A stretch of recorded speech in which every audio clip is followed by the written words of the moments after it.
hold of the... You can hear it in my voice. I've got a nasty cold this week, so I'm going to try not to cough too much in your ear. Thanks so much for joining me today on the Paranormal Radio Network, and you can also hear us on UPRN 105.5 FM New Orleans, where it's probably warmer than it is here, and I'm jealous, or on your cell phone by typing PARA, then 27627. For more information on the show and on my guests, visit my website at www.keyholepublishing.com. And as always, I want to hear from you. If you're listening live tonight, join us on the message board to discuss the program and add your questions and comments. Go to paranormalradionetwork.org to join us in the virtual auditorium, and you can participate in the conversation there through instant messaging. You can also email me with your questions and comments anytime at kdolan@rochester.rr.com, or you can call into the show toll-free at 1-877-786-0562. And if you missed any of that, it's all on the website at www.keyholepublishing.com. This evening we're going to do something a little different. I've done this before, but not very often. It's always a lot of fun. I'm going to be helping to promote a Pennsylvania MUFON conference that's coming up in Philadelphia next week on October 9th and 10th. So it's starting a week from tonight. And I've gotten a few of the speakers from this conference to join me on the show this evening. I'm going to be talking with actually 4 gentlemen in the course of this evening, starting with Stan Freedman. If any of you have not heard of Stan Freedman yet, you must be brand new to the field. The man's a brilliant speaker and presenter, and I'm making him blush right now. Hi, Stan. Welcome to Through the Keyhole. Thanks for having on. I think what you're saying is I'm the oldest guy around. I think you're the best known. Stan, you were actually one of the original researchers on the Roswell incident. Yeah, I'm the original civilian investigator of the Roswell incident. Of course, the government was researching when it happened, but... So one of the real researchers, right? Yeah, well, they had lots of guys in the field, yeah. But I didn't get involved until the 70s, and, it seems just like yesterday. But it's funny how Roswell has become, the most common event associated with ufology, and that means it's had more baloney published about it than probably any other case. Yeah, well, it has a TV show made about it, and I never got a chance to see the show, so I don't know whether it was true to the original story I don't at think all. it had anything to do with the actual incident, but rather the town and the people and the impact and all that sort of thing. I didn't watch it either. Yeah. But no, it's funny, and what's interesting to me, one of the many interesting things about Roswell, aside from the fact that there's an overwhelming amount of evidence that indeed the U.S. government recovered an intelligently controlled extraterrestrial spacecraft and some bodies, is how the nasty, noisy negativists, as I call them, the debunkers, misrepresent, lie, ignore the good evidence, etc., about Roswell. You've got a guy in New York, as a matter of fact, Joe Nickell, the head of the Committee for Skeptical Inquiry, Dr. Joseph Nickell. He's not a scientist, his 3 degrees are in English, but, 10 years apart, he made 2 stupid statements about Roswell, and they typify the difficulty that serious researchers, like those of us speaking at the conference, have in dealing with the noisy negativists. 12 years ago, and I was in Roswell, he was in California, Los Angeles, and he had an explanation for Roswell. We couldn't see each other, we could hear each other, we were both being interviewed at the same time. And his explanation for Roswell was very straightforward. That PR guy just made up the story to try to get attention for himself. And I said, you don't even know his name, do you? No, well, it's utterly ridiculous. I've known Walter Haut for almost 20 years. And, of course, then as later, Joe didn't say anything about the 509th being the most elite military group in the world, having dropped 2 atomic bombs on Japan in 45 and 2 more at Operation Crossroads in 46. And the key witness, one of them, Walter Haut, was not just, as Joe put it later, an inexperienced PR person who put out an unauthorized press release. Balderdash. He flew more than 20 bombing missions over Japan during a war. He was chosen to drop the instrument package over one of the nuclear weapons tested in Operation Crossroads in 46. You pick your best people to do that. Right. I talked to him, I talked to his wife, talked to the Colonel Blanchard's daughter, etc. There isn't the slightest indication that he did anything other than what he was ordered to do. He'd have been in the brig, in 2 minutes. Kind of thing. This is what people forget, people talking about the case now.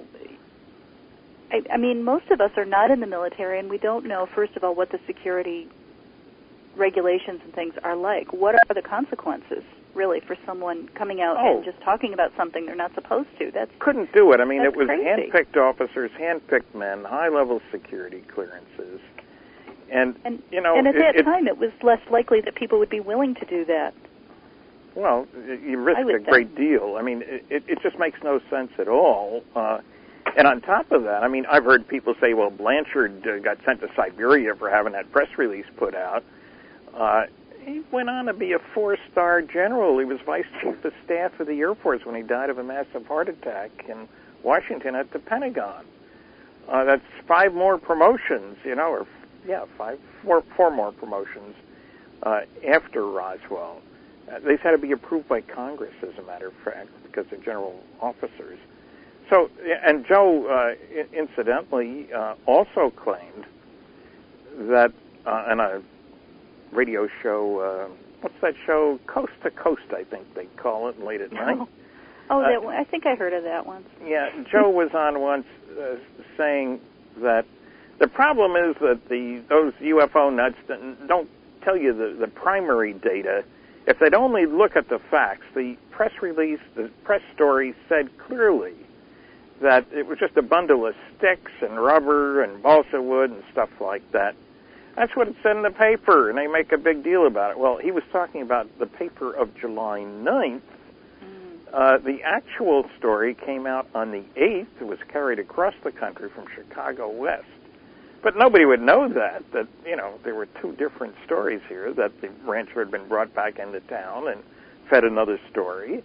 We get that from his son, from his neighbors, etc. I mean, it just makes it up as he goes along. And so I mention this because my paper on next Friday night is going to be the pseudoscience of anti-ufology. Oh. That's a long-winded title. Now, when I saw the poster for the conference, I saw anti-ufology, and I thought, what? Well, yeah, they left out the word pseudoscience. It's the same paper, sort of. I never give this same thing twice, but I gave a paper by that title at the MUFON conference in August. And it's in the proceedings of the conference. If anybody wants a bunch of good papers about UFOs, buy the proceedings. They can go to my website and find out how to reach MUFON. That's www.stantonfreedman.com, undoubtedly on your website as well. Mm-hmm. But the whole focus of the talk is somebody's got to stand up and say, these guys who are pretending to be scientific about UFOs don't know what they're talking about. They're pseudo-scientific in their approach. Following the 4 basic rules for such pseudoscientific anti-ufologists. Don't bother me with the facts. My mind's made up. What the public doesn't know, I'm not going to tell them. If you can't attack the data, attack the people. It's easier. And do your research by proclamation. Investigation's too much trouble. And, you see this kind of pseudoscientific anti-ufology in the SETI community. Search for extraterrestrial intelligence, which I, of course, refer to as silly effort to investigate. I love that. Well, they'll tell you there is no evidence. Yeah, that's why none of the SETI people ever refer to the 5 large-scale scientific studies that I talk about. I mean, it's easy to make that claim. You don't need to do any homework at all for that. But SETI makes a whole bunch of stupid assumptions. Like aliens are trying to send us signals using techniques which we can predict and equipment and so forth, so we can interpret the signal. Now, why they'd be sending us such signals, I have no idea. Expect 27 for dinner next week. This is the kind of food we like. What kind of nonsense is it? Did Columbus send a signal to the natives before he headed west? And there's an awful lot of this kind of stuff about security, for example, and about large-scale scientific studies. About security, these guys think governments can't keep secrets.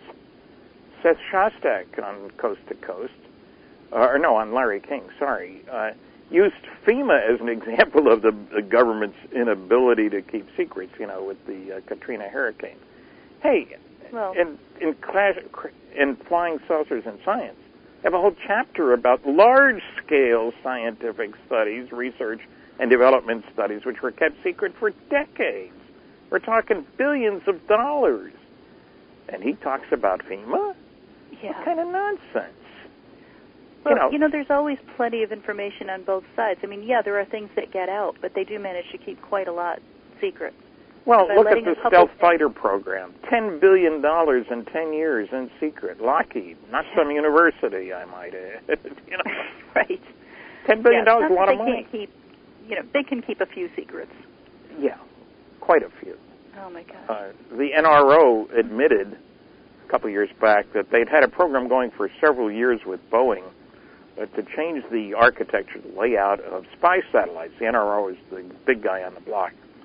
They were canceling the program. They'd only spent $14 billion in secret, and nobody had known about the program, of course. I mean, there are loads of examples. And when it comes to data, and in my paper, I quote the Secretary of the Air Force talking about Blue Book Special Report 14, although he didn't give the title. On the basis of this report, we believe that no objects such as those properly described as flying saucers have overflown the United States. Even the unknown 3% could have been identified as conventional phenomena or illusions if more complete observational data had been available. That sounds very impressive, very scientific. We've looked at a lot of data. That's a flat-out lie. The unknowns were 21.5%, completely separate from the 9.3 listed as insufficient information. The better the quality of the sighting, the more likely to be an unknown. A cross-comparison between the unknowns and the knowns show that the probability the unknowns are just misknowns is less than 1%. But Carl Sagan says there are interesting sightings that are reliable, he said, that aren't reliable. There are reliable sightings that aren't interesting, but there are no interesting and reliable sightings. Just the opposite of the facts as presented in Blue Book Special Report 14. I call that pseudoscience. That is amazing. Wow, I really wish I could be down in Philadelphia for your talk. It sounds like it's going to be fascinating. I think they are going to be selling DVDs, though. Am I right? I have no idea. I'm just a talent. They don't tell me anything. They don't tell you anything. I believe they are talking about recording the presentations and making the DVDs available afterwards. So, obviously it's best to get down there because it's always just so much fun listening to you speak live and getting to say hi. I should stress that the conference is actually at Montgomery Area Community College, which is outside Philadelphia in Bluebell. That's right. I keep saying Philadelphia, but it's Philadelphia area. And the funny thing is, about 20 years ago, I spoke there. I had a great crowd. Really? Oh, my gosh. So that'll be fun. Small world. Well, I'm sure none of the students are still there. Some of them are probably teaching now. Stan, I have a couple of questions. I'm sorry, there are a couple of questions coming up on the message board, and since we have so little time this evening, I wanted to just touch on these. First of all, Angela Joyner signed in, and she said hi. Hi, Angela. And two questions. One person said that you and Kathleen Martin had a UFO appear behind you while filming, and they wanted to know if you can talk about it. Apparently the video is out on YouTube. The video's on YouTube. There was a Canadian television company that did a movie about a documentary, half hour, about the Betty and Barney Hill case. Did a great job. We're out in the middle of nowhere in New Hampshire on a dirt road, no street lights. It's about 8 o'clock at night, and Kathy and I are standing on a sort of elevated empty lot, if you will. And the guy's filming us, and suddenly he says, "What's that behind you?" You don't expect this when you're being interviewed. And we turn around, and son of a gun, this little square of light, it goes out, and then next to it another one, then next to it another one. Didn't hear anything, have no idea what it was, but they filmed it all. We went back to the hotel, and a couple of the girls, the waitresses and stuff, wanted to talk to us because they had seen a UFO that afternoon. And I asked the girl to draw what she had seen, just like what we had seen, hours later and miles away. But now, Peter Jeremiah, who used to be head of MUFON New Hampshire, he believes, after considerable effort, that it was flares being dropped by the Vermont National Guard. I don't know what it was. I wouldn't call it a flying saucer, but it was a strange experience. And yes, it is on YouTube. Wow, that's pretty amazing. First time it ever happened to me. Wow. It's just so funny because seeing a UFO seems like such a random thing to happen, and then to actually happen while filming a special on UFOs, it's almost like they came down and waved, you know?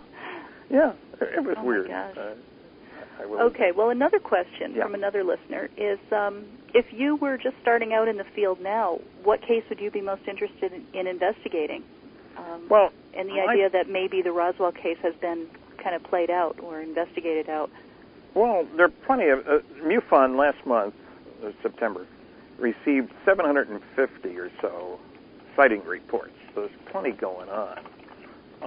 Of course, my favorite two cases, the Betty and Barney Hill case and the Roswell incident. But I prefer that people, if they're getting started, look at the forest, not the trees. In other words, Blue Book Special Report 14 has 3,201 sightings, 240 charts, tables, graphs, and maps. You can learn a lot by looking at this large-scale study. Dick Hall's The UFO Evidence has data on 746 unknowns out of 4,500 cases. Even the University of Colorado study, the Condon Report, 30% of their 117 cases studied in detail could not be identified.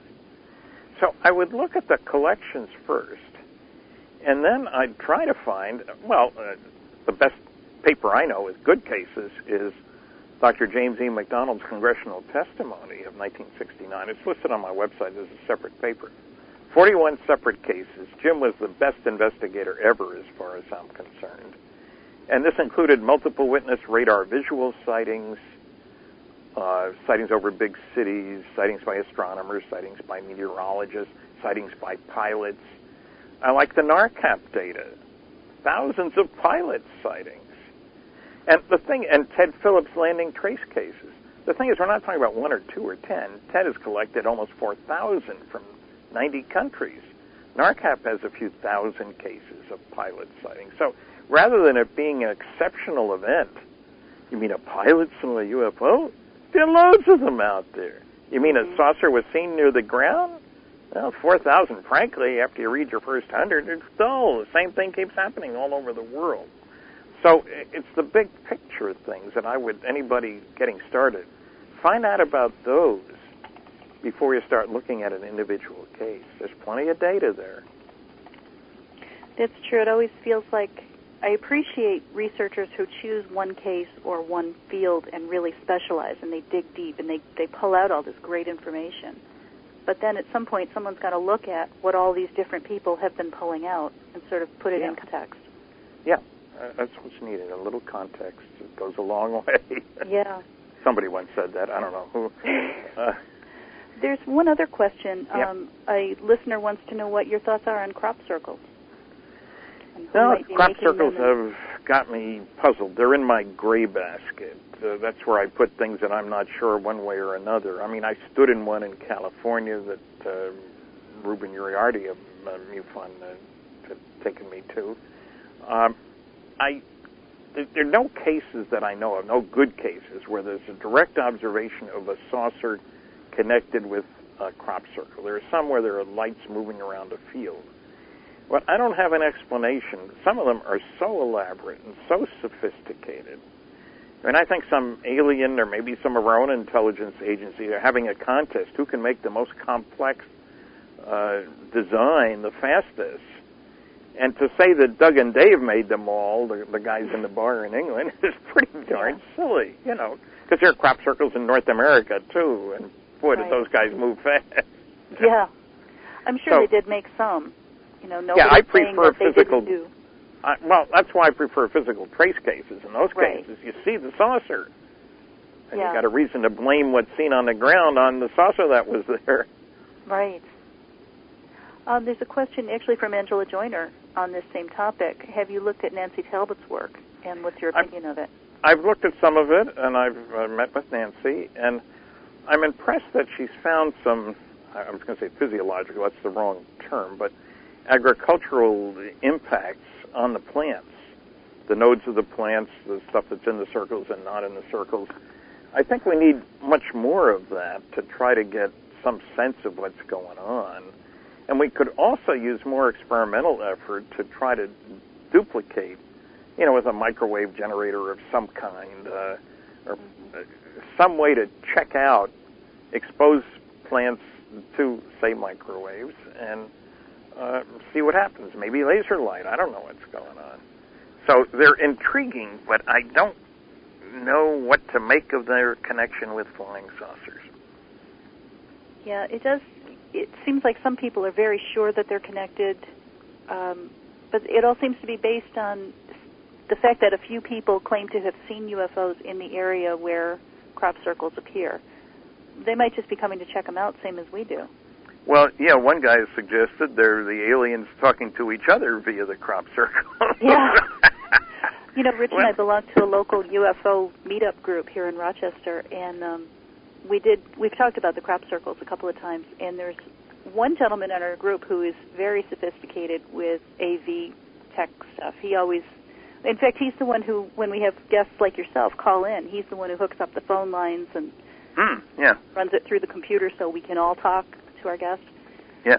And he suggested that it's actually from Earth and that it's sort of one of these secret government technology programs being tested, that it's a signal being bounced off a satellite to see if we can do it, I guess.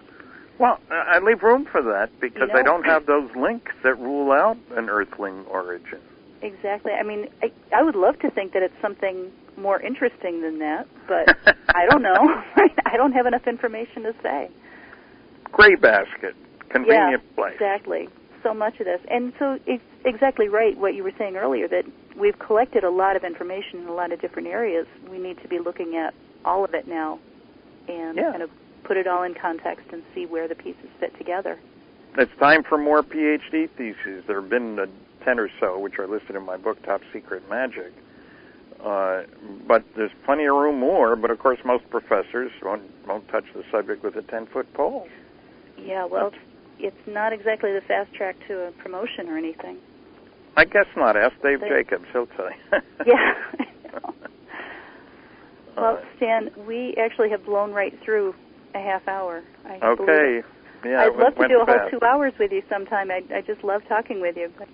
Well, we will, and don't forget www.stantonfriedman.com and Montgomery Area Community College, Friday night. It's listed on my website, incidentally, with a clickable place, a link to find out more. Great. It's on my sure website your as last guest will do that, too. So. Okay, and you can also, anyone who wants to find out more about the conference can also go to www.pamufon.com, and that's for the Pennsylvania MUFON group. Stan, thank you so much for joining me tonight.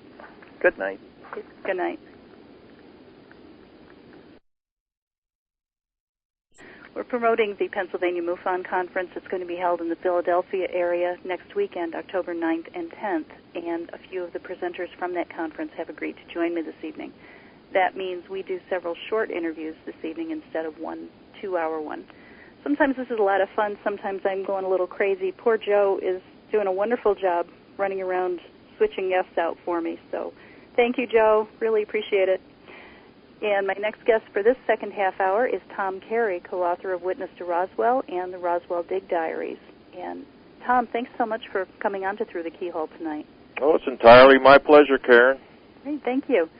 Tell me about your presentation for next weekend? What will you be talking about?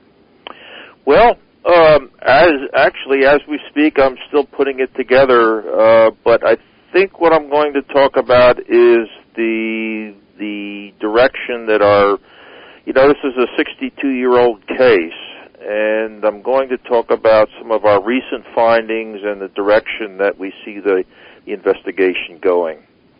So there is still more information coming out about this? Oh, yes, absolutely. Oh. We don't rest on this case. No. We are on this case until it's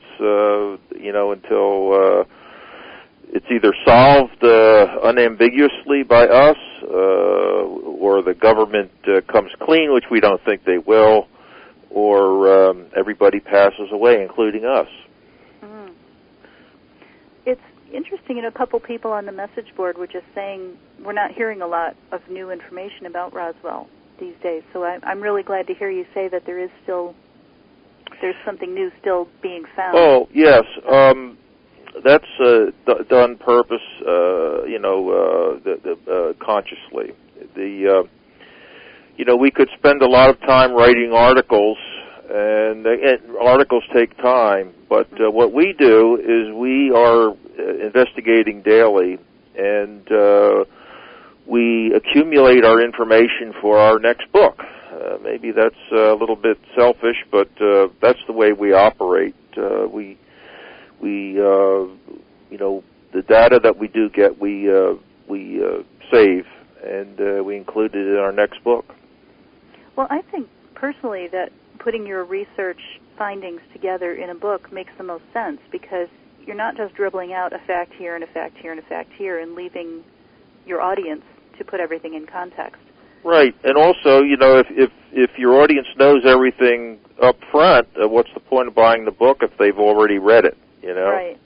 So we've gotten into like a progression. We've gotten into a groove where we do research for X number of months, and then put together another book, and it seems to work for us, and it also allows us the unambiguous time to actually conduct research, because it's if you're not, if you're not out there stirring the pot, mm-hmm. nothing's going to come to you. It just doesn't happen.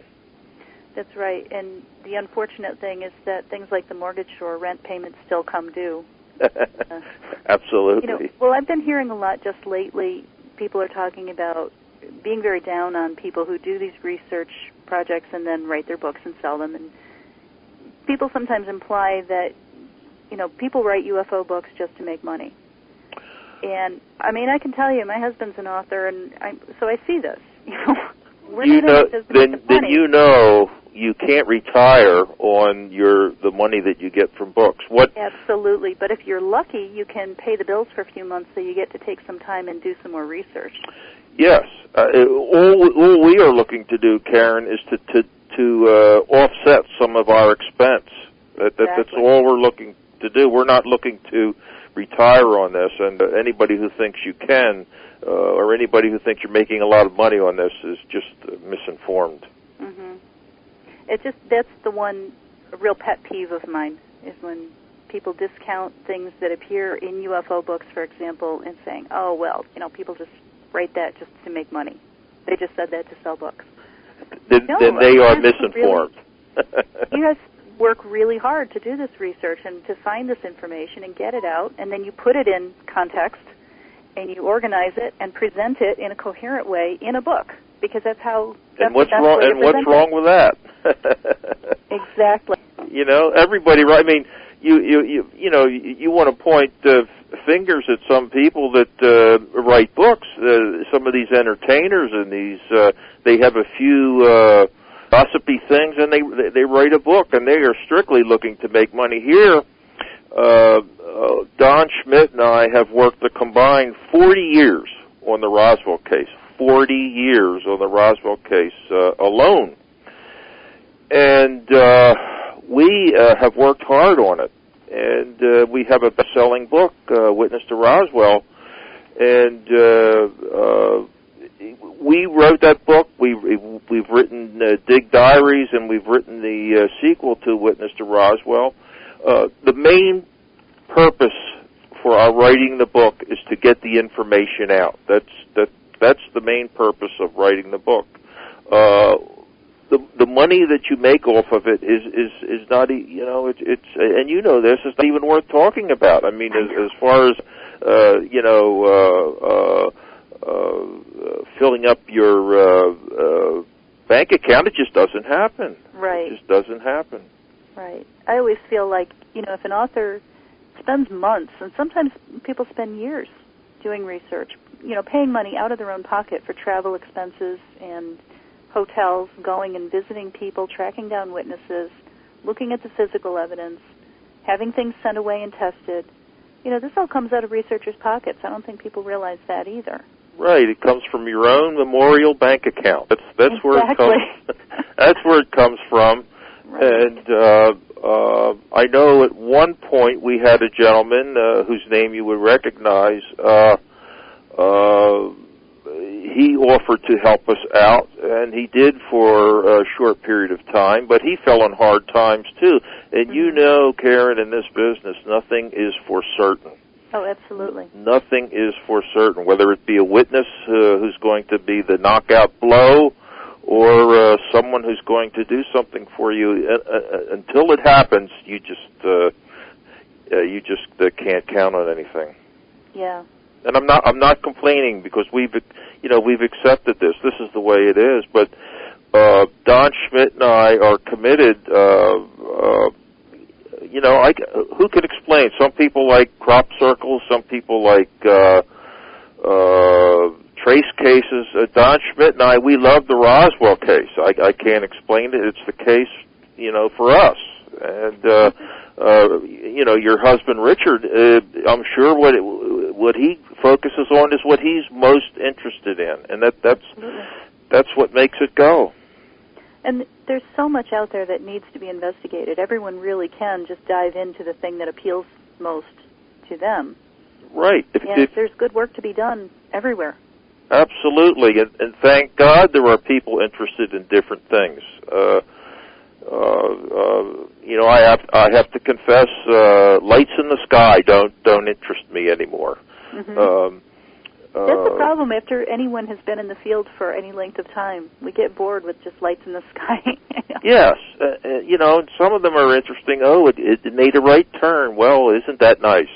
Mm-hmm. And I'm sure that's very interesting. And if I saw something like that, I would certainly stand in wonderment looking at it. But reports of those things do not interest me. And the thing that interests me most is the Roswell case. Ever since I read the 1980 book, Roswell Incident, I said, oh boy, this is really what I'm really interested in. And I guess it was 1991 is when I became actively involved in the research on it. And never thinking that 18 years later, here I am, as interested today as I was 18 years ago. And do you know, Karen, that when I do find a new witness, I still get a chill down my back when they're telling me their story. I bet. Because now it seems like it's every year as it gets later and later after the actual incident, you have to be feeling like there won't be very many witnesses left soon. Very, very few. And you've heard, I guess it was Stan that first coined the phrase "racing the Undertaker," and we certainly are. And as you know, as the years go by, the mortality rate actually increases at an increasing rate. And we're losing about 1,500 members of the greatest generation. That's the World War II generation. According to the Veterans Administration, we're losing about 1,500 per day. And I found out this week we had a potential witness. At least it was claimed that he had seen the Roswell craft actually crash, and we actually got the lead a year late. it was phoned into the museum in Roswell, and the lead was misplaced, and we received it a year late, and don't you know, the fellow passed away 3 months ago. Oh. So we just missed him, and that could have been a first-hand witness to the actual crash itself, but he's gone forever as is his story, you know. Oh, wow. So that's what we're up against in the Roswell case. But I will say this: it to me it adds to the excitement of when you do find a live witness that's still with us, and there are some, and there are still some out there, I believe. Yeah, I would think that losing them to time really is offset by people's increasing willingness to talk as they get closer and closer to, they must realize, is the end of their lives. Yes, one of the best witnesses we ever had on the Roswell case. He was featured in Bill Burns' UFO Hunters last year. I found 3 years ago. I just called. He was a name. I called at random from the base yearbook. And he had just experienced a heart attack and had just gotten over it. And when I called him, it was at a point where he said, I'm tired of, I've never spoken before. I'm not going to keep this quiet anymore, and I just had a heart attack. There's no reason for me. There's nothing they can do to me. I'm going to talk now. And it just happened I just happened to catch him at the right time. And his name was Earl Fulford, and he was featured on the UFO Hunter show. And don't you know that when he got home to Florida after the show, he was dead within a week. Oh my gosh! It's just a shame. A real nice guy, and he was a fountain of information about the case. And fortunately, we talk with him. Yes, and I'm still in touch with his family, and he's buried in a military cemetery in Florida, and it's just very sad. I knew when I received the phone call from his wife. I said, "Uh-oh, something's not right," because she usually is not the one that would call me. Mm-hmm. And she just called to tell me that he had passed away. But he was doing what he liked when he passed away. He was in the hospital, and he was watching NASCAR on television. So. Well, it sounds like he went doing something he was enjoying, at least. Yes. So it's different experiences in talking to these gentlemen and women too. But as you say, in some cases, the passage of years has not only led to the participants' willingness to talk, but when they've passed away, their surviving wife and children often now feel they're sort of they feel free to talk. So yeah.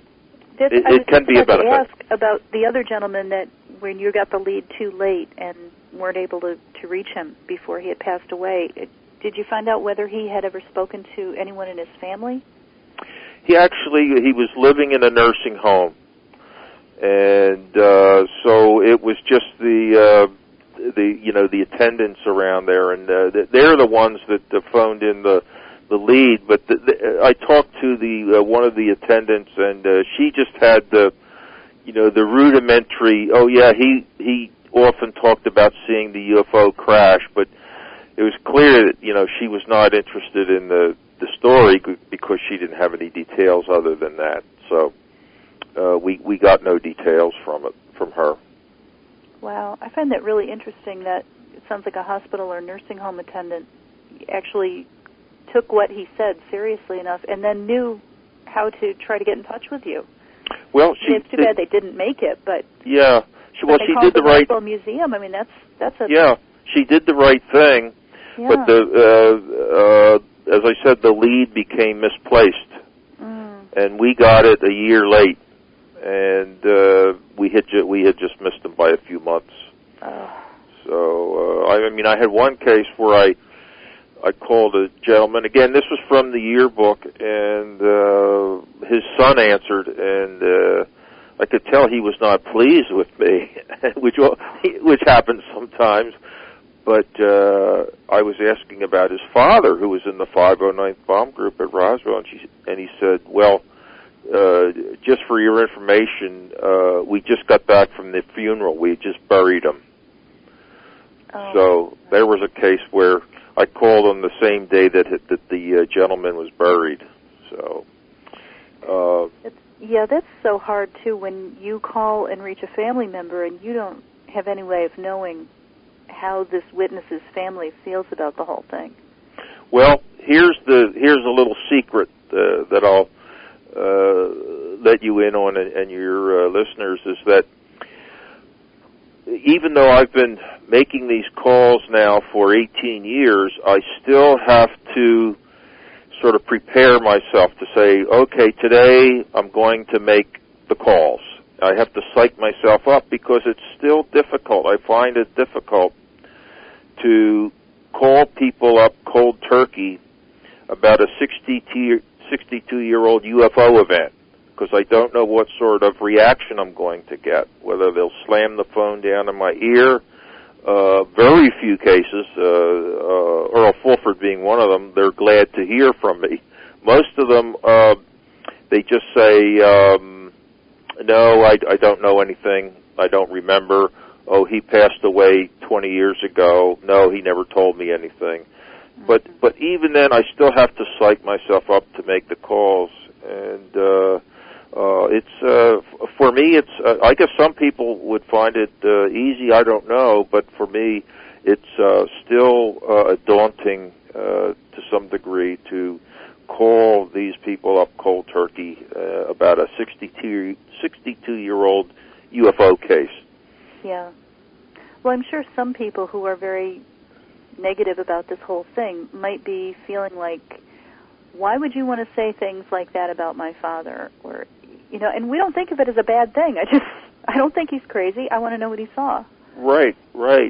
And, Karen, what we've learned in making so many calls and talking to so many people is that a pattern has formed, that the people most likely to talk are I'm talking about people who were in the 509th Bomb Group. That's who we're talking about, that was stationed at Roswell in 47.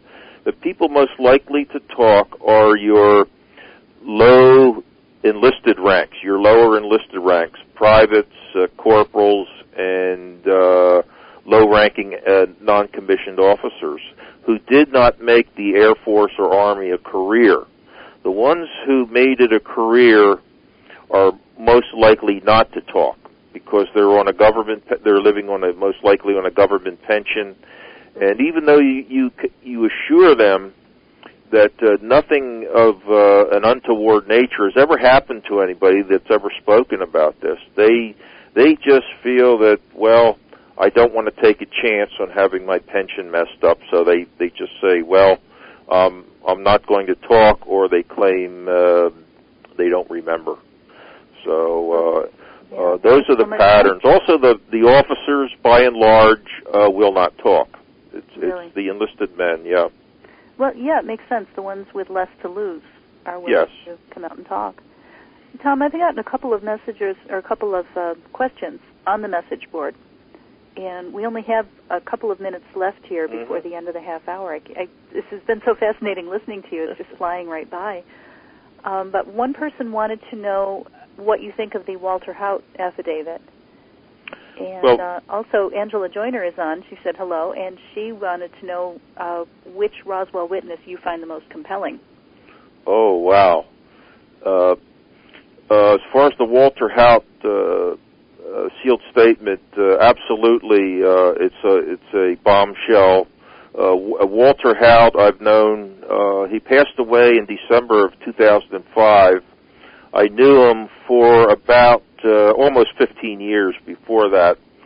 Don Schmidt knew him longer, and a finer gentleman you can never hope to meet. He was just He was the kind of fellow that if you had an organization, he was the person you wanted to be your president. He just commanded respect, and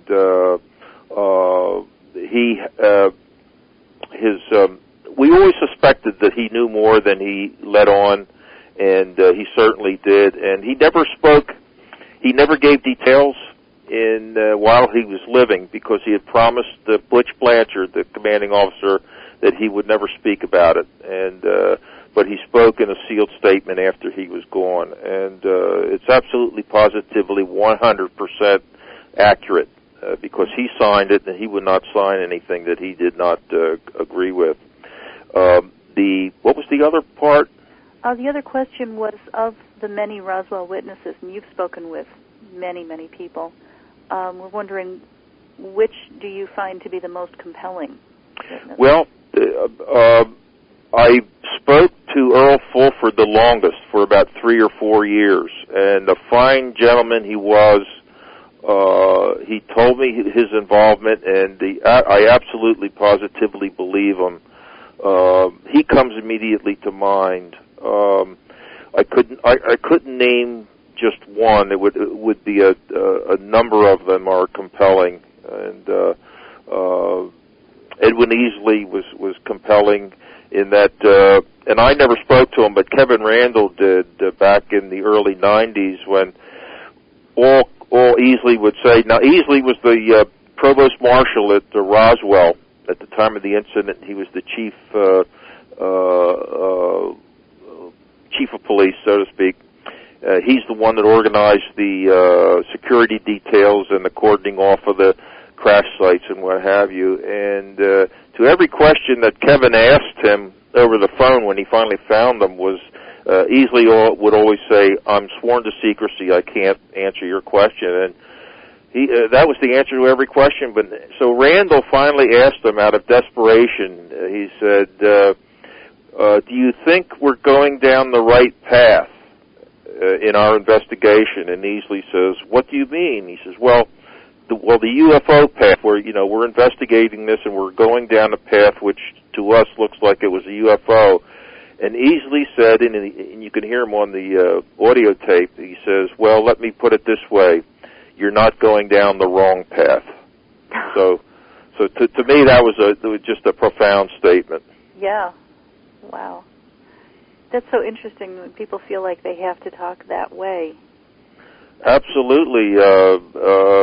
He died soon thereafter, but as I said, for the officers as a group, I guess it's, the sense of honor that they all, an officer and a gentleman, that sort of thing. And it's a sense of honor that it's interesting, the officers that I do talk to today, they won't come out and lie to me. What they say is they can't remember. We talk about an officer in our book, Julian Anderson is still alive. He was a pilot back in '47, and I've spoken to him and exchanged many emails with him, and he can remember where he was before Roswell and after Roswell, and he says, I said, "Do you remember the incident?" He says, "Well, no, I just can't remember. I don't know where I was at that point." Well, I even sent him copies of the daily orders, which showed where he was. He says, "I can't remember that." So I find that interesting. Wow, they must be in such an awkward position. Yeah, some of these people, they have to want to say something. I keep hoping that at some point they'll just get fed up with the facade and just come across with what really happened. And the point is, we know so much now as to what happened on the base at that time that anybody that tells me, "Well, no, I didn't notice anything," well, they're just not telling me the truth, because we know what happened to that base at that point. It went into lockdown, and lots of things really clamped up tight, and it was a very tense place for a few days. And the town was acting. town of Roswell itself, they were in a panic. Believe it or not, they were in a panic. I've got a number of people that have told me that, and because they weren't getting any information from anybody, but yet the story of the crash, according to one witness, went around town in 20 minutes. Within 20 minutes, they went around town. Well, you know, most of us don't remember these days how small towns operate. And Roswell is a very small community. Even today, it's still a very small community. Yes. I can only imagine what it was like in the 1940s. Right, right. And to those who say, "Oh, it's Roswell's benefiting from the incident," well, more power to them. Yeah, but when that base closed up, they lost most of their economy. Yeah. You know, so I don't blame them for wanting to promote the incident as a tourist attraction. And you've been there, Karen. You've seen all those new hotels that have gone up. That's because of the incident, visitors coming in. I don't blame them for that. It doesn't affect our investigation. They are just some of the nicest people in the world, I think, are in Roswell. I love going down there. Every time I'm down, I'm like, please let me come back. I'll work the registration desk. I'm a native of... I'll do whatever you guys want me to do. Just please let me come back. I'm a native of Philadelphia, but I know Roswell better than Philly now. Yeah. Well, Tom, we are actually out of time. I hate to cut this off because I'm just having so much fun talking with you. Well, it's my pleasure. Thank you so much for joining me tonight. And you will be speaking next Friday or Saturday? Saturday. You're speaking on Saturday. I think it's around 2 o'clock in the afternoon. Okay, and it's in the Philadelphia area, but it's actually Blue Bell, Pennsylvania, am I right? Yes, it's Montgomery County Community College. It's in Blue Bell, Pennsylvania, which is, it's just outside of Philadelphia. Okay. All right, thanks so much for joining me, Tom, and I wish I could be down there to hear your speech, but I will probably try to get hold of the DVD afterward. Okay, Karen, it's been my pleasure. Thanks. Have a great time. Thanks. Bye. And thanks to everyone who's been listening to our speed dating version of Through the Keyhole this evening. We are going to take another break, and when we come back, I'll be speaking with Dr. Barry Downing, who is also going to be presenting at the Pennsylvania MUFON Conference next weekend. You are listening to Through the Keyhole on the Paranormal Radio Network and UPRN 105.5 FM in New Orleans. Don't go too far. We'll be right back.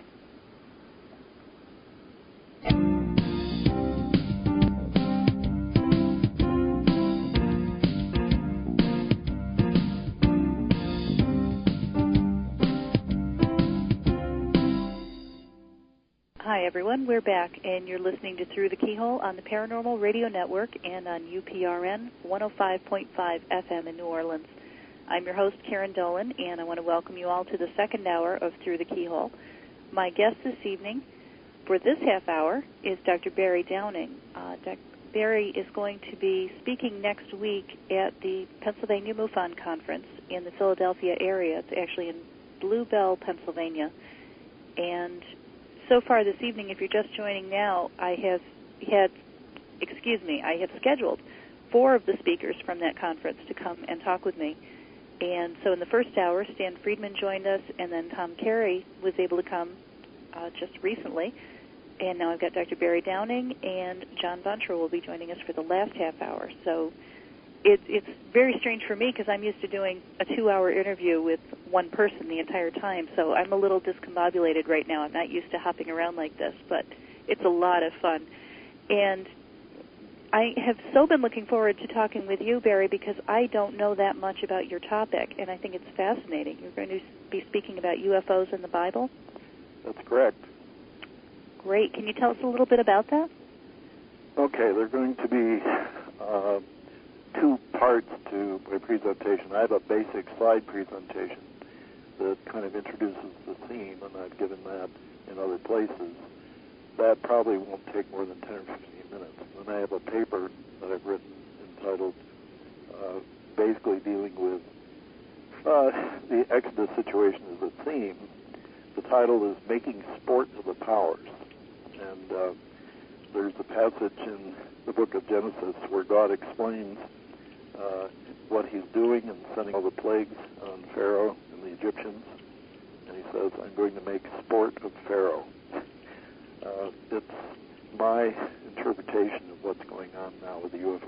situation. Only we're the pharaoh in this situation. And the UFOs have made sport of our high-tech stuff about the same way that the pillar clouds of fire, the UFO of the Exodus, made sport of Pharaoh's chariots in the Red Sea. So that's kind of the theme that I'll be presenting. I don't know how many people are aware of my book, The Bible and Flying Saucers, but that was actually published more than 40 years ago. And that's what got me invited to be consultant in theology of the Mutual UFO Network, the MUFON. And so I've been a consultant in theology to MUFON since 1972, and have written probably more than 20 articles from the MUFON UFO Journal dealing with UFOs and religion. So that's kind of who I am. So you've been researching and writing about this for a very long time. Very long time. Wow. I finished my PhD in science and religion in 1966 and got the idea for the UFO and Bible connection during that time. And then when I got home from Edinburgh, Scotland, where I'd been doing my PhD, I started working on the book then, and it was published in 1968. I think I'm kind of losing your voice. I can't quite hear everything that you're saying. Okay, I'll try to talk there we louder. go. Now I can hear you better. Okay. Anyway, I came back from Edinburgh, where I'd done a PhD in science and religion, and began writing the book, The Bible and Flying Saucers, at that point. And it was published in 1968. It's been reprinted several times since, both in England and the United States. I think that for people listening in, a lot of people have seen UFOs as mainly a scientific issue, and that's certainly the point of view that MUFON took early on, except that I think when we started looking at UFOs historically, we realized that perhaps they've been around for a long time, and so therefore perhaps there's been some type of religious impact, and that's my area. Now, just recently there's been a lot of talk about the church and the whole concept of UFOs, and by recently I mean the past several years. Prior, at one point, there seemed to be this attitude that if you believe in God, then you can't believe in life elsewhere. And I have to say, I never quite understood that. And in fact, I'm not a terribly good Christian myself. I'm more of a pagan. But my mother is Roman Catholic, and when I talked with her about it once, and she said, well, I don't understand why God couldn't create them too. She never saw a problem with it. And I think a lot of people may have felt that way. I think Roman Catholics have been more open to life on other planets than Protestants.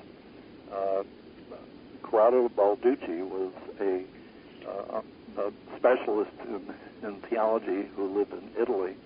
He died just recently, but he went on Italian TV saying that he believed UFOs were real and extraterrestrial. But he didn't link them in any way to biblical religion. He just felt they were, explorers from another world or something. He made a distinction between the supernatural and the natural, and he felt that UFOs came from the natural realm, and therefore they had nothing to do with the Christian religion. The problem from my point of view is that I'm not sure we're in a good position to distinguish between the supernatural and the high technology. If, in the case of Ezekiel and his wheels, was Ezekiel looking at something supernatural, or was he looking at something high-tech, except that is basically somebody who lived in a shepherd culture, they had no idea what high-tech looked like. Exactly. I've heard that point raised before, and it's an excellent one. How would he describe something that was so far out of his experience?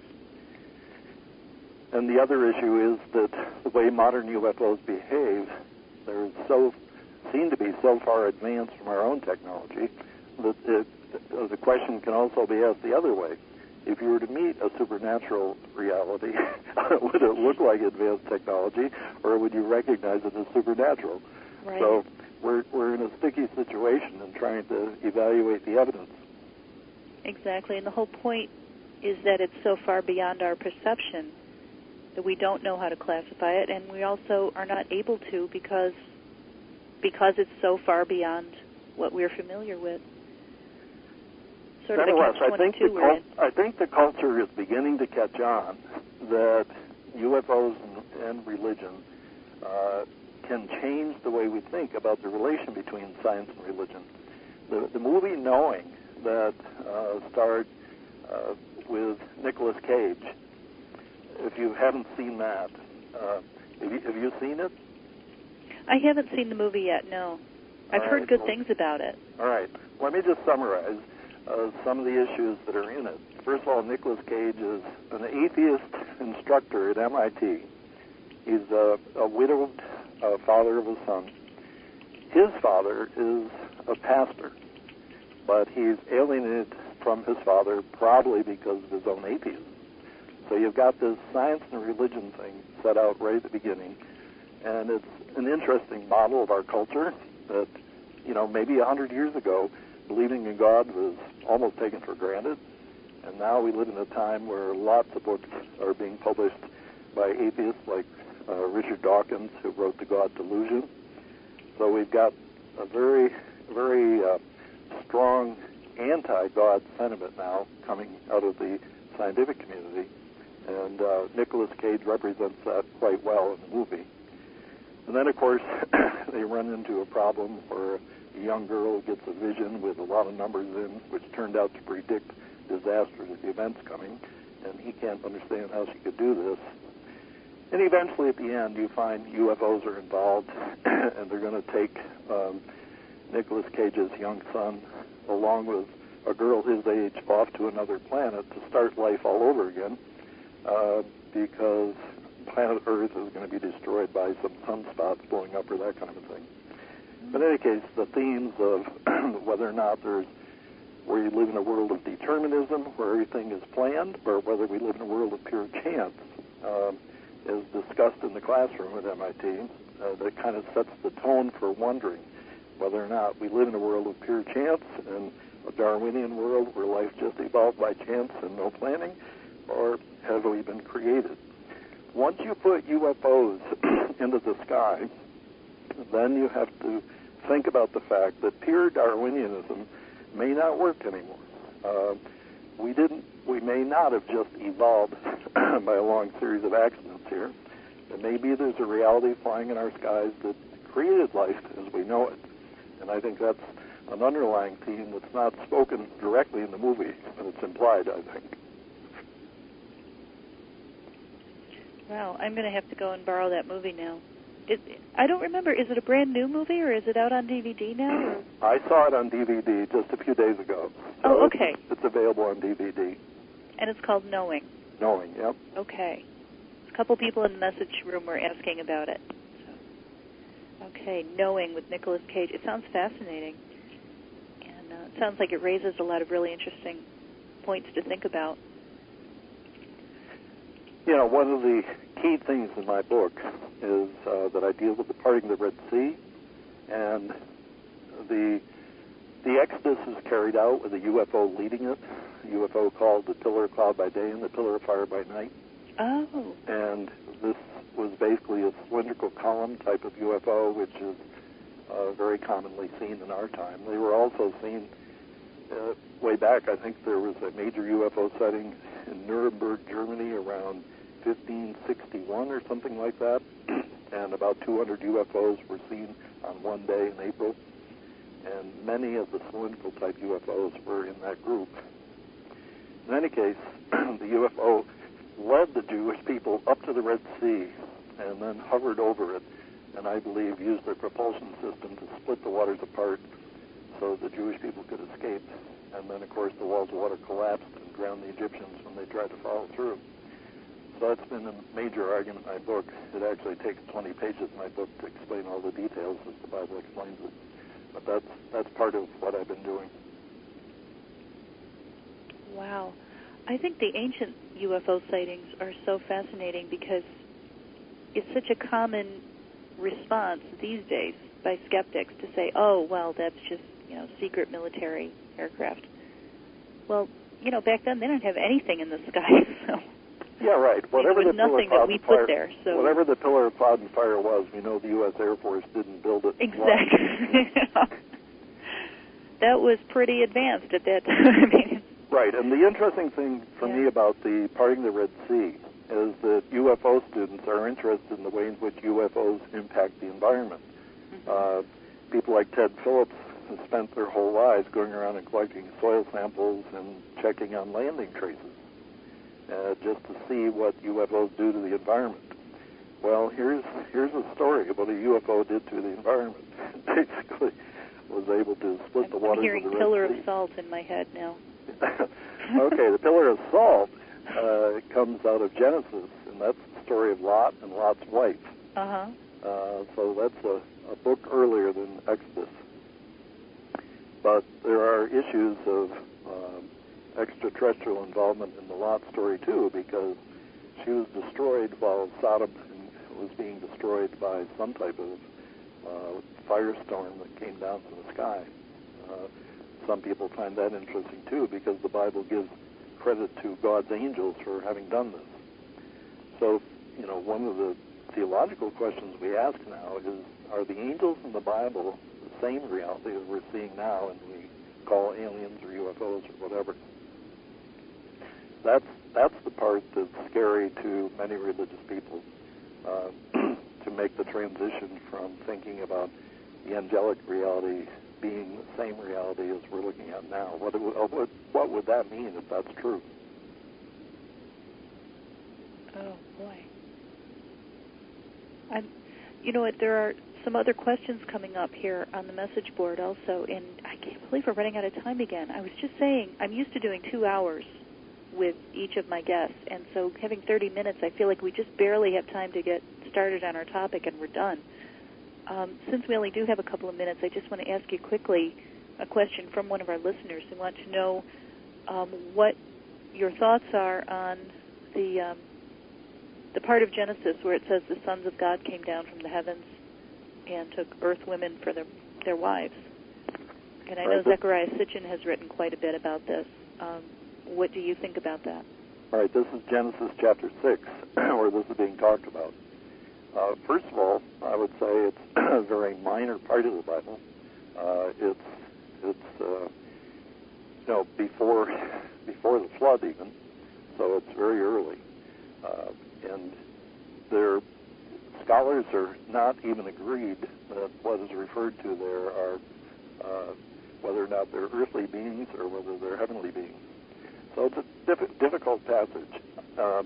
Some people who are students of UFOs have written whole books about this and are believing that our modern UFOs, in fact, are related to what they would call fallen angels, and that the beings in Genesis chapter 6 are, in fact, fallen angels who were kicked out of heaven by God, and they came to earth and lusted after earth women and mated with them, and that the offspring that resulted were against the will of God, or something to that effect, but that they're still flying around in our skies now and are deceiving humans into thinking that perhaps they're God-given or they're here to lead us to God or to give us spiritual insight. So conservative Christians in particular, conservative Protestant Christians in particular, have paid attention to that Genesis 6 passage. But I think that it's more likely that we should think about what's going on in our skies now is similar to the angels of God that are at work in the Exodus time in dealing with Pharaoh. Does that help? I guess, yeah. It does for me. I'm hoping that listeners are following this. Okay. So you're saying that they made it and produced demons? They didn't call them demons. They just said they produced giants, actually, okay. or the genetic results were less than human. In fact, conservative Christians in particular have taken a divided point of view about UFOs. Conservative Christians, by and large, see them as either demonic or as fallen angels. But the two groups aren't agreed on which way to go. The ones who believe that they're fallen angels are perfectly willing to have them be quite physical and have the spacecraft be quite physical, whereas those who think they're demonic see them as strictly supernatural and not very physical. And those who believe, therefore, that they're simply demonic don't believe in, we'll say, a crash at Roswell. And Gary Bates is a good example of this. He definitely doesn't believe in the crash at Roswell, but he thinks UFOs are demons and therefore spiritual in a sense. Well, I guess that would make it harder to believe in the crash of a physical saucer or right. ship if you believe they're spiritual beings. But at the same time, I think those who go in the direction of saying that they're fallen angels and physical and could have sex with Earth women, then it's okay with them if they're physical, and maybe they would crash, and that'd be okay with them if they crash. So it depends on which camp you're in. Yeah. See, what I just keep coming back to is I don't have enough information. I get people asking me all the time because I talk to a lot of researchers, and I'm thinking everybody I talk to has different information, and most of it conflicts, and I don't know. I'm almost more confused now after reading all the literature. Well, did you have any problems, any difficulties in studying and writing about UFOs when you were a pastor? I mean, I found it really interesting when I was reading your bio that you were a pastor of Northminster Presbyterian Church here in New York State, and that was for 34 years. And you had written so many articles, and you'd done so much work in this field of ufology. And did you get any kind of hassle from your colleagues over that? There were some individuals, but there was never any organized attempt to discipline me on the part of my denomination. But there were individuals who perhaps thought I should have been disciplined and told me so. So there were eyebrows raised. But at the same time, in my denomination, there's kind of an openness to new possibilities. Oh, I think that my denominational people, even if they didn't like what I was doing, thought maybe it's important, and if they just leave me alone, what I'm doing is important, it'll show up eventually. If it's not important, it'll just die by itself.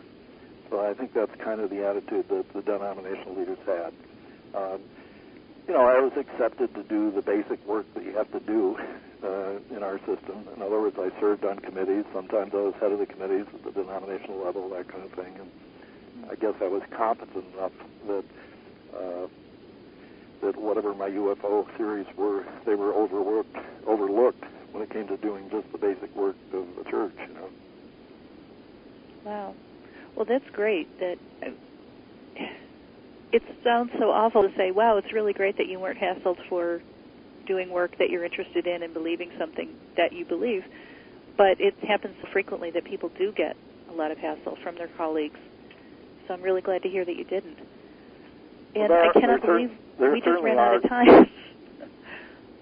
I'm getting all these little notes from my producer that we are out of time again. We're at the bottom of the half hour now. And Barry, thank you so much for joining me. I've really enjoyed hearing about your work. And you're going to be speaking next week at the Pennsylvania MUFON Conference. 11 o'clock Saturday, a week tomorrow. Saturday, I start at 11. Okay. So if any listeners can get down to the Philadelphia area, it's going to be, what is the name of the college again? Montgomery County Community College.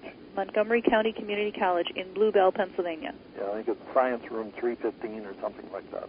Okay. Great. Well, thank you so much for joining me, Barry, and have a great time speaking there next week. Okay, Karen, thank you. Thanks. And thanks to all my listeners for joining me for this half hour. We've got one 30-minute segment left to go, and I'm going to be joined by John Vontra of the Pennsylvania MUFON Group, and he's also actually the conference organizer.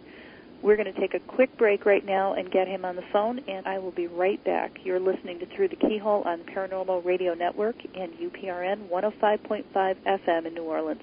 Don't go too far.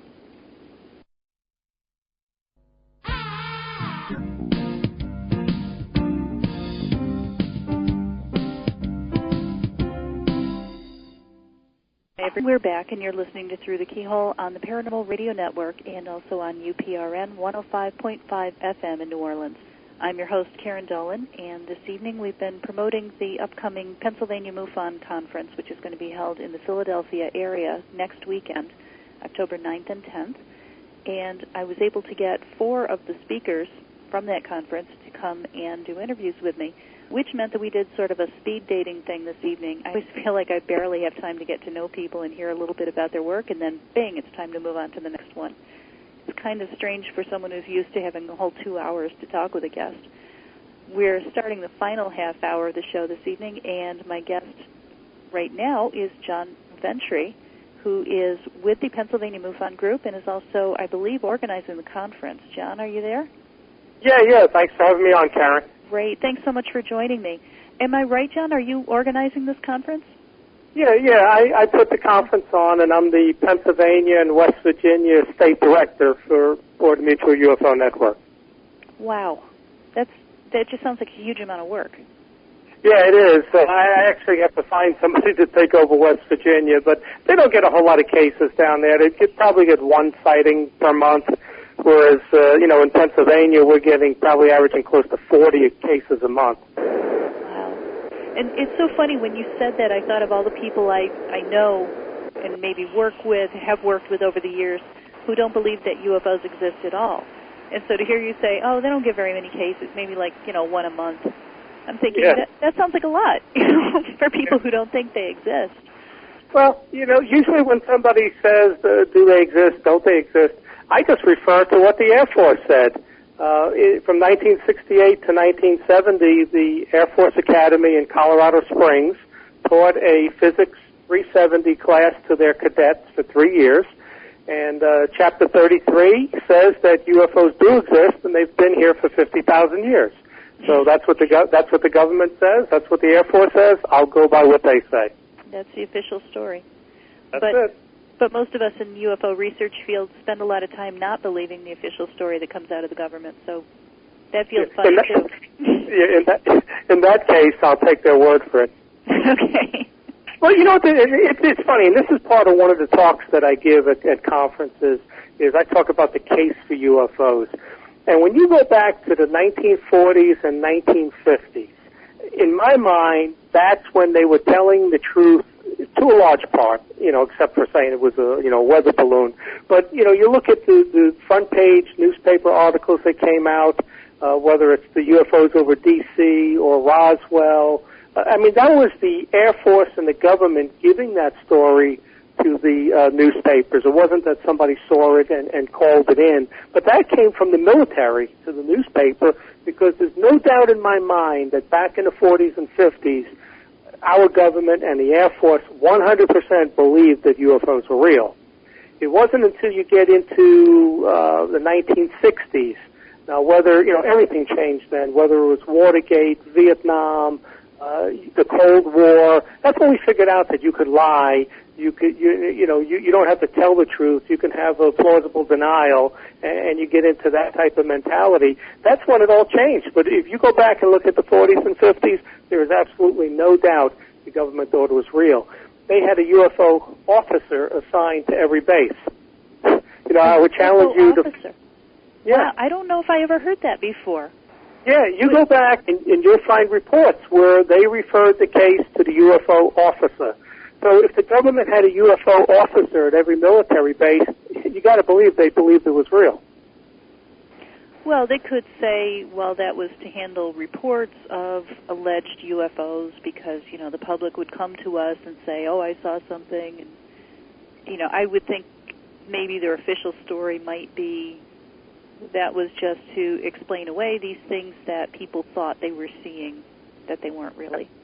Well, you'd probably have a hotline, an 800 number. I don't know if they had 800 numbers back then, but I would challenge you to say, did the government ever have a Bigfoot officer, a ghost officer?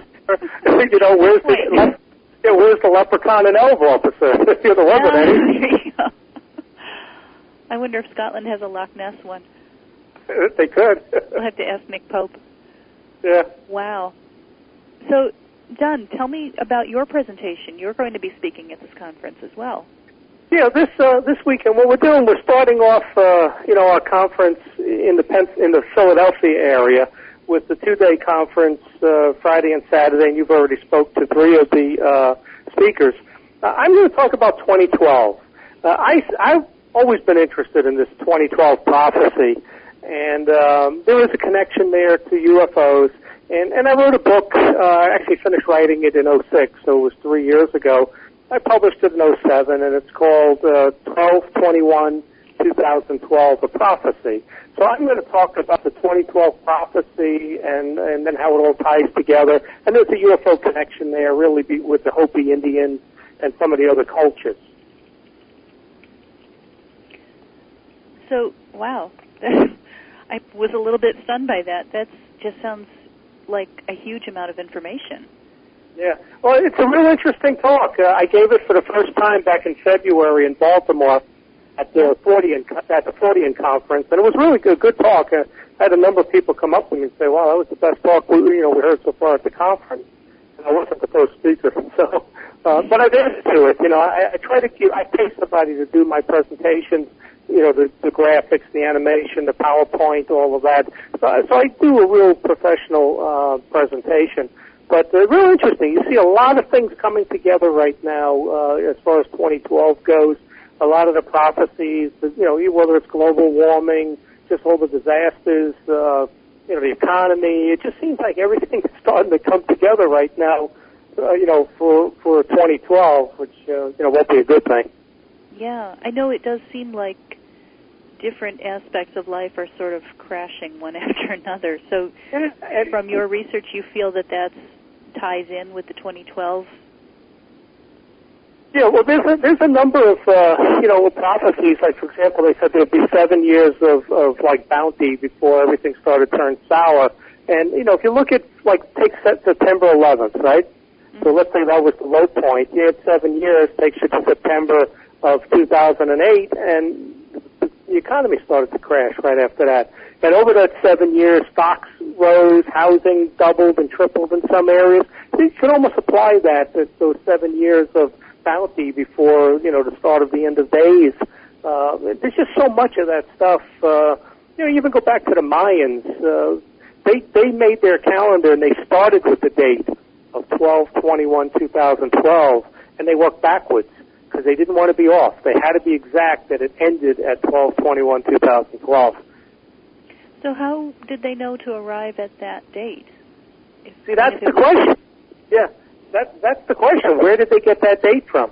And, you take these people that were pretty much Stone Age, and then a lot like the Egyptians, all of a sudden they're doing brain surgery, they're building expansion bridges, they're into astronomy, they got all the star charts that are correct, and they devise a calendar that's more accurate than the Gregorian calendar that we use right now. And where did they get this date of 12/21/2012? No, I mean, this is going to make me sound incredibly ignorant, and I'm really sorry, but, that culture is not currently around. No, they're gone. How could they come up with a date that was so far beyond the end of their own time? That's one of the things you got to wonder. Where did they get it from? Oh. And the funny thing is, the Hopi Indians talk about that date also of 2012. So they've got this date of 2012 where they predict, a catastrophe from the sky, whether that's an asteroid strike, etc. The Hopi Indians talk about it. They talk about a great flood again in 2012.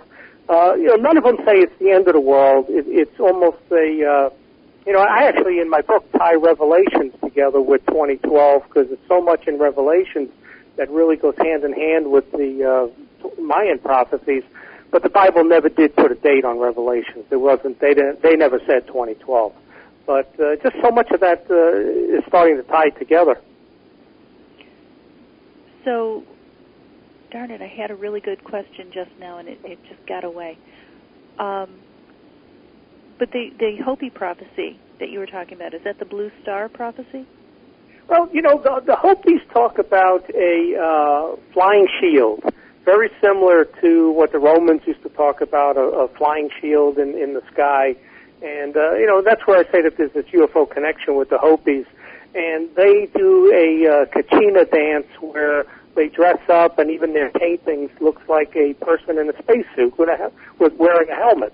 And, that's what it looks like. And they do this kachina dance, and they have the date of 2012 also, where they say that there'll be another great cleansing and flooding, etc. And and there's other cultures that talk about that date too. So it's just so many coincidences when you talk about 2012. Yeah.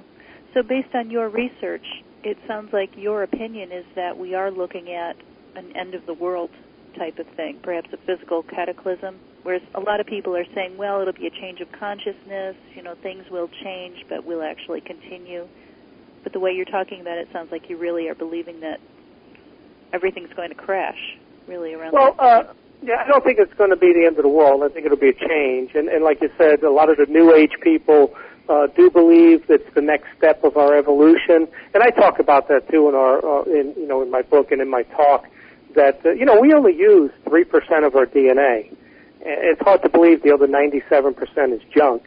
And we only use 8 to 10% of our brain capacity. And a lot of people believe that in 2012 we're just going to take that next step and kind of evolve, almost like we went from, a cave person to Neanderthal to Cro-Magnon to Homo sapien. It's our turn now in 2012 to go to the next level, more of a mental, capacity type change, where we get away from war and even a male-dominated society becomes a female-dominated society, and we just go to the next level, mentally. Boy, I just hope our next physical change doesn't make us all look like grays. Or no hair. Big heads, no hair. Ew. But I tell you what, though, my personal opinion, and I really go in my gut on this, is that I'm really fearful of an asteroid strike. And it's not going to be, a 6-mile wide asteroid. And you know what happened recently? I've been watching that asteroid Apophis. I'm not sure if you're familiar with that. It passes every 7 years, and I've heard of it, but I haven't been following it lately.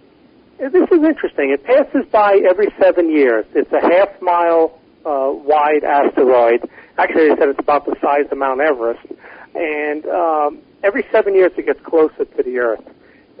Originally, when it was discovered in 2004, it had like a 1 in, I think it was 33 chance of striking. Now, it would cross the Yucatan Peninsula and either hit in the Atlantic or would hit in the Nigeria, Ghana area if it struck. It would take out the better part of a country, a small country like that. It would take out a city or half a country. But the interesting thing is it passes by every 7 years. It gets closer. And you talk about a near-Earth object. Our satellites sit at 26,000 miles. This thing is going to pass by at 22,000 miles. It's going to pass by closer to us than our satellites. And just I know it. Nobody talks about it. Now, it passed by last year, April 13th of 2008. I told everybody I knew about this asteroid. I said, read the stories in the paper Saturday, because this was Friday the 13th, April 13th. Oh. Well, Saturday comes by. There's not one newspaper article on Apophis. I went online looking for stories. Nobody wrote a story on this asteroid that's big enough to take out. If it hit us, it would probably take out New Jersey. And not one story. Now then, a couple of months ago, the government uses a satellite tracking for meteors, small bolides that come in to burn up in the atmosphere. But astronomers use that too, and scientists and amateur scientists use it for objects entering the Earth. Well, we turned that off. I think it was back in June of this year.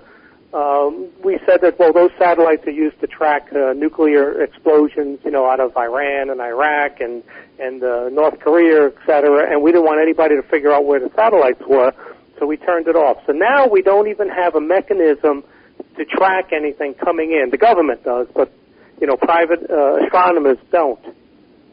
And it kind of makes you wonder, do they just not want us to know when it hits? Well, yeah, didn't NASA stop uploading all of their video to public websites? Yeah. I mean, they used to put everything out live until people started finding UFOs, and then all of a sudden, no, it's not going up live anymore. Things go up, but it's all filtered first. Yeah, they need 6 months to view it before they release it to the public, because that's how the Mars face was found. they put all those pictures out. So now they got to go through every picture with a fine-tooth comb, and it takes 6 months to be released. Now that's and a pretty Sharpie pen, right? Yeah, that's right. Yeah. Well, it's like when that Mars probe went around the second time and was supposed to, shoot where the face on Mars was.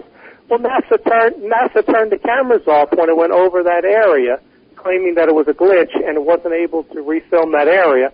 Then years later, on the third try, they filmed it and said, well, there's nothing there, it was just shadows. So we get better, I'm serious, we get better and better at the lies and the disinformation, And, it really, just in your gut, you just get this feeling that something bad's coming. Yeah. I have to say that's really what kind of pulled me into the whole UFO research field, is not so much, there are questions and there's evidence, there are indications that, yes, there's something bigger than us, there's something out there. But I find myself wondering every once in a while, why do we get into this? There are so many things in the world that we could be studying and researching, why this? And what I keep coming down to is because somebody's trying to hide it. Absolutely. There's so much evidence that people know things that they're deliberately trying to hide from us. And I want to know why. Yeah, I agree. The government, they did the Brookings Institute study back in 1960. And it's called the Implications of Extraterrestrial Contact. And they asked the Brookings Institute what would happen if, we had to tell the people, if like Independence Day showed up, how would people react? And they said society would fall apart. The scientific community, the religious institutions, people couldn't handle it if there was a more superior race out there with greater technology. So their recommendation was that you can't tell the people the truth. And that was 1960. Yeah. But then, as it is, our whole structure, our whole worldview is built on something that's not true. And so it's like our whole lives are built on this house of cards. And Absolutely. It's going to come down at some point. Yeah. You start to think about it, and, okay, and if you really just sit back, close your eyes and start thinking about it, what if this UFO thing is true and the government tells you it's true? The slippery slope you go down with the questions that you have to ask, how much of religion is true? How much of religion is no more than a UFO sighting, like Reverend Barry Downing will speak about, and others? There's just so many. It's really the biggest question that you could ask: is this UFO phenomenon? And I don't see how the government can come forward and tell you, look, we covered it up for your benefit. We know it's real. No one's going to buy that they just, flybys. How much they interfered with us? And that's really, in the book I wrote on 2012, it's a science fiction book. I took 2012 and all the UFO stuff I know, and I made a sci-fi story out of it so it's interesting and people can learn about both. But really, my book comes down to the last 2 chapters, which would make a great X-Files movie.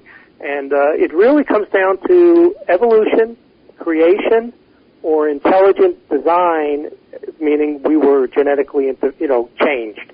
And I won't tell you any more about the story, but okay. And that's what I think about. Like when I mentioned to you how we changed from caveman to Neanderthal to Cro-Magnon. How do you change? How do you change like that every 26,000 years? It's almost on this cycle.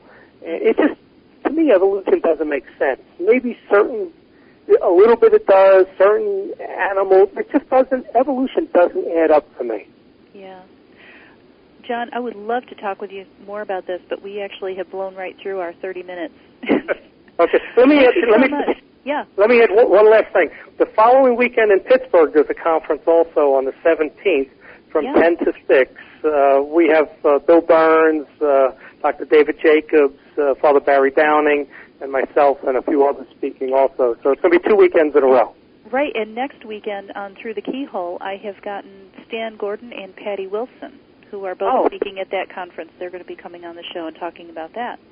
Oh, yeah. Both of them That'll be a lot of fun. Okay, sounds good. We'll do the 2012 talk again. Okay. Thanks so much for joining me, John. All right, thanks, Karen. Okay, have a great evening. And thanks to everyone, all my listeners who have joined me this evening for Through the Keyhole. This has been a live show, and we've had 4 guests on instead of the usual 1. It's been a little hectic, but Joe Montaldo has done an absolutely amazing job getting everybody in here hooked up, connected with me. Thanks so much. And thanks to everybody who's been putting all these fantastic questions on the message board. This has been Through the Keyhole on the Paranormal Radio Network and UPRN 105.5 FM in New Orleans. Archives are available at www.paranormalradionetwork.org, on iTunes, and on the Black Vault Radio Network. I'm your host, Karen Dolan. I will see you next week.